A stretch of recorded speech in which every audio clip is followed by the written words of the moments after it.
Hi beautiful people, I'm Tossie with Kreenpananas Gaming. We're only 3 months into the year and it's been a bountiful one for indie games. If you're down with indie titles or are just looking for insight on current and upcoming titles, be sure to subscribe to the channel where I have videos highlighting the tremendous efforts coming out of these dev teams.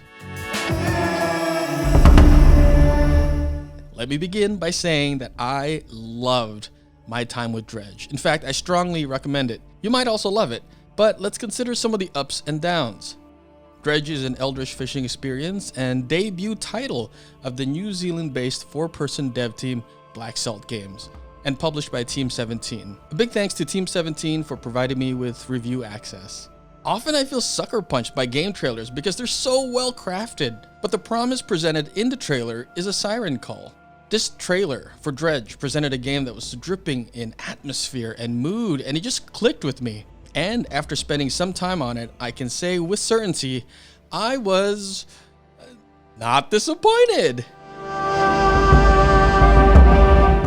In Dredge, you play as a fisherman who finds himself narrowly surviving death after crashing his boat in treacherous waters. You're met by an overly peppy mayor of town who gives you the general rundown of the daily do's and don'ts, in addition to offering you the means to set sail once more. Not long after that, you find yourself back at sea with the aquatic equivalent of a jalopy, a sizable debt, and nowhere closer to finding the truth about what happened to you.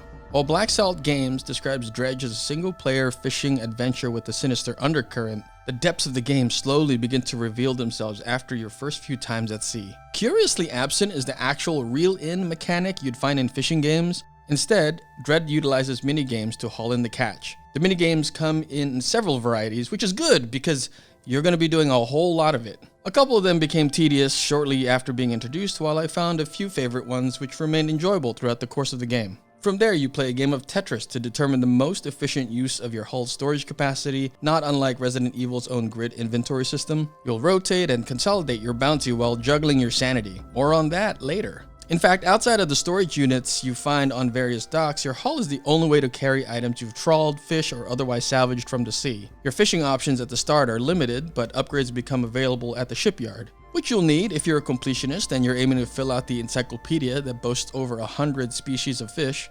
A clear RPG-style progression system outlines the upgrade tree and unlockable equipment, giving the player a clear sense of what they're working towards. I found the gameplay loop of fish, sell, upgrade to be satisfying, all on its own. There's a threshold when you've upgraded enough of your boat's parts and equipment that the story really starts to unfold and come into full frame.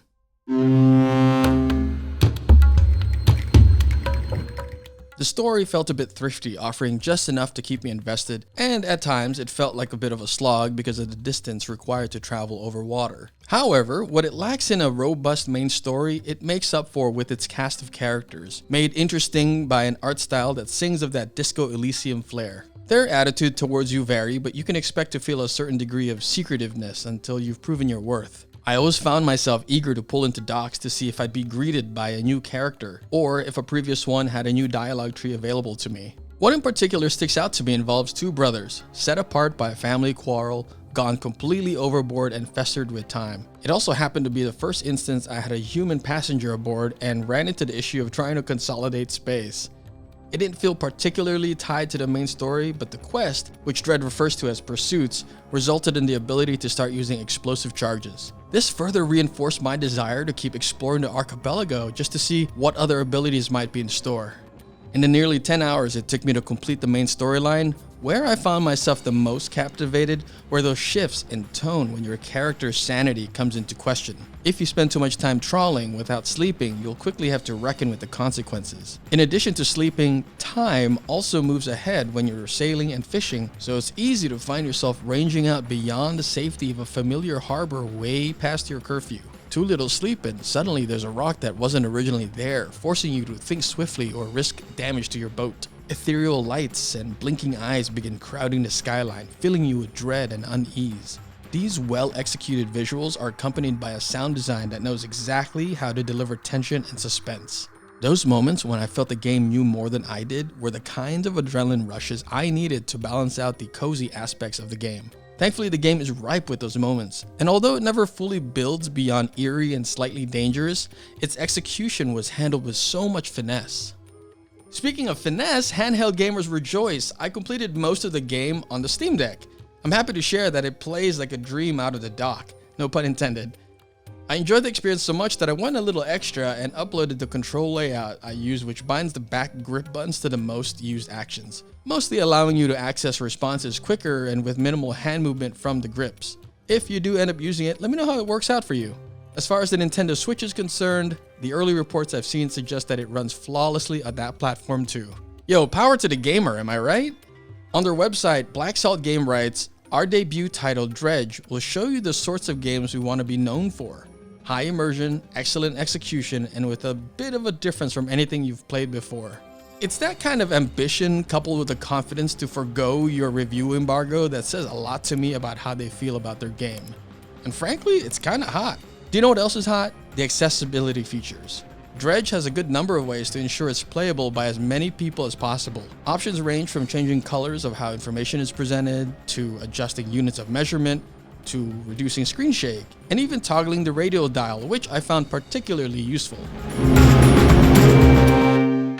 Overall, I thought Dredge fulfilled its trailer hype, and I'm happy to recommend it. If you like games with addictive RPG upgrade loops, inventory management, and a unique art style, then Dredge is for you. My experience with Lovecraftian-inspired media is limited at best, with my earliest direct experience being cast in a play called Shoggoths on the Veldt, and most recently in my 6-part playthrough series of Call of the Sea, another brilliant indie title you should definitely check out. Dredge is a tremendous first effort from Black Salt Games, and if this is any indication of their commitment to excellence, then I'm all hands on deck. Dredge is out March 30th for $24.99 on PC and all major consoles. Special thanks to my Patreon supporters who helped make this video possible. Your patronage goes a long way in ensuring the lights stay on, the texts keep coming, and the vibes are immaculate. If you aren't yet a patron, please consider checking out my page using the link in the description. You can also check out the videos here on your screen. Feel free to pick whichever one looks interesting to you. Shout out to Lauren Doyle for that generous tier 5 support. Also, before you leave, check out some of these amazing comments you left on my last review. Thank you everybody, see you on the next one.